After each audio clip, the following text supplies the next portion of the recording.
वाच्य। आज का हमारा टॉपिक होने वाला है वाच्य। जब वाक्य में क्रिया का रूप, कर्ता, कर्म तथा भाव के अनुसार बदलता रहता है तो उसे वाच्य कहते हैं। वाच्य शब्द का मतलब होता है बोलने का विषय। बोलने का विषय।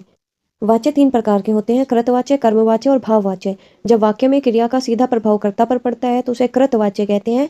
इसके अंदर जो क्रिया का लिंग वचन है वो कर्ता के हिसाब से बदलता रहता है। अशोक स्कूल जाता है, अशोक पुल्लिंग था तो इसलिए जाता भी हमने लिखा है, वरना जाती लिखते हैं। राधा स्कूल जाती है क्योंकि राधा स्त्रीलिंग है इसलिए जाती है लिखा है। क्रमवाच्य। जब वाक्य का सीधा प्रभाव कर्म पर पड़ता है तो उसे हम कर्मवाच्य कहते हैं। इसके अंदर जो क्रिया है उसका लिंग वचन कर्म के हिसाब से बदलता रहता है। कर्म यहाँ पे हमारे पास पहला सेंटेंस है, अशोक ने चाय पी, तो चाय एक स्त्रीलिंग शब्द होता है इसलिए हमने लिखा है पी। अशोक ने चाय पी। पूजा ने दूध पिया, दूध पुल्लिंग शब्द है इसलिए पिया लिखा है। राधा ने खाना बनाया, महेश ने खाना बनाया।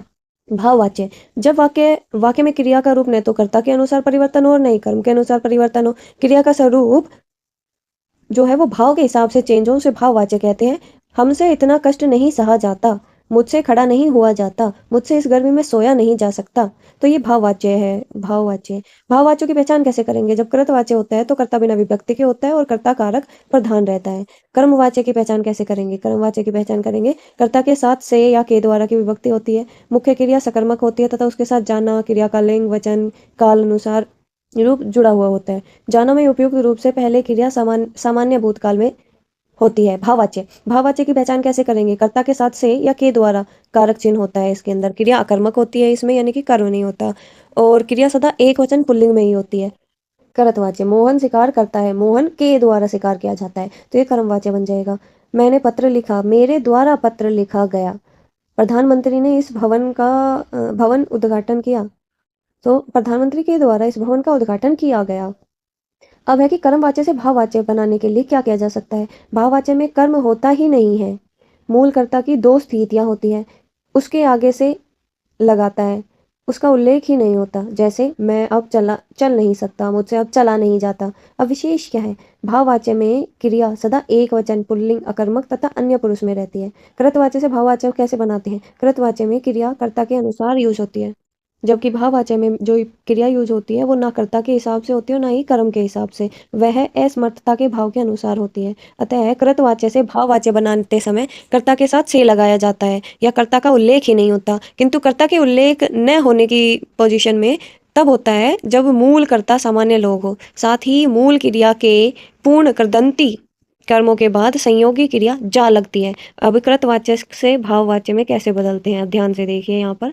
हम इतना कष्ट नहीं सह सकते, हमसे इतना कष्ट नहीं सहा जाता, ये हमने कर्मवाच्य से भाववाच्य में बदला है। मैं खड़ा नहीं हो सकता, मुझसे खड़ा नहीं हुआ जाता।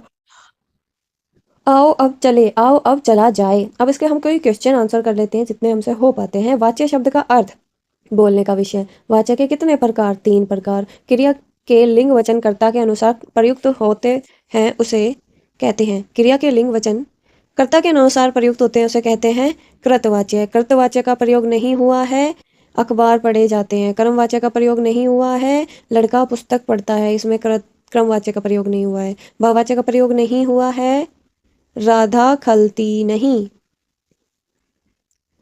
मुझ मुझे से अब चला नहीं जाता, इस वाक्य में मुझसे अब चला नहीं जाता, इस वाक्य में क्रिया के किस वाच्य का प्रयोग हुआ है? भाववाच्य का। निम्न में से किस वाच्य में केवल सकर्मक क्रिया का प्रयोग होता है? कर्मवाच्य में। किस वाच्य में क्रिया सदैव एक वचन पुल्लिंग तथा अन्य पुरुष के रूप में प्रयुक्त होती है? भाववाच्य में। निम्न में से किस वाक्य में कृतवाच्य का प्रयोग किया गया? किसमें कृतवाच्य का प्रयोग किया गया? लड़का दूध पीता है। क्रिया के जिस रूप से यह जाना जाए कि क्रिया का मुख्य कर्ता कर्ता है या कर्म है या भाव है तो उसे क्या कहते हैं? वाच्य कहते हैं। क्रिया का लिंग वचन के कर्म का अनुसरण करती है, कर्मवाच्य। क्रिया का लिंग वचन कर्म का अनुसरण करता है, उसे कर्मवाच्य कहते हैं। इस पीडीएफ में काफ़ी राइटिंग मिस्टेक है। तरुण द्वारा दूध पिया नहीं जाएगा, भाववाच्य। अरुण शिकार करता है वाक्य में कौन सा वाच्य है? कृतवाच्य। मुझसे खड़ा नहीं हुआ जाता, भाववाच्य। कृतवाच्य से कर्मवाच्य बनाने के कौन सा वाक्य सही नहीं है? तो देखो, अरुण दूध पिएगा, अरुण द्वारा दूध पिया जाएगा। मैंने पत्र लिखा, मेरे द्वारा पत्र लिखा जाएगा। मोहन शिकार करता है, मोहन के द्वारा शिकार किया जाता है। तो गर्मियों में लोग खूब नहाते हैं, गर्मियों में खूब नहाया जाता है, ये बिल्कुल गलत है। भाववाच्य वाले वाक्य इनमें से कौन सा है? भाववाच्य वाला वाक्य इनमें से कौन सा है? इनमें से दौड़ा नहीं जाता, ये भाववाच्य है। मुझसे चला नहीं जाता भाववाच्य है। विमला से सोया नहीं जाता। कृत और कर्म दोनों वाच्य है इसमें। जब क्रिया का प्रधान विषय कर्ता होता है तब वहाँ कौन सा वाच्य होता है?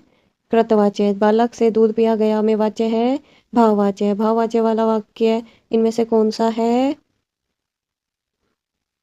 हिमेश से दौड़ा नहीं जाता। किस वाक्य में क्रिया का भाववाच्य प्रयोग है? उससे फल खाए नहीं जाते। कृतवाच्य का प्रयोग नहीं हुआ है, अखबार पढ़े जाते हैं। क्रमवाच्य का उदाहरण वाक्य है किसानों द्वारा फसल काट ली गई। अगर आप सूर्य की तरह चमकना चाहते हैं तो सूर्य की तरह जलना सीखो।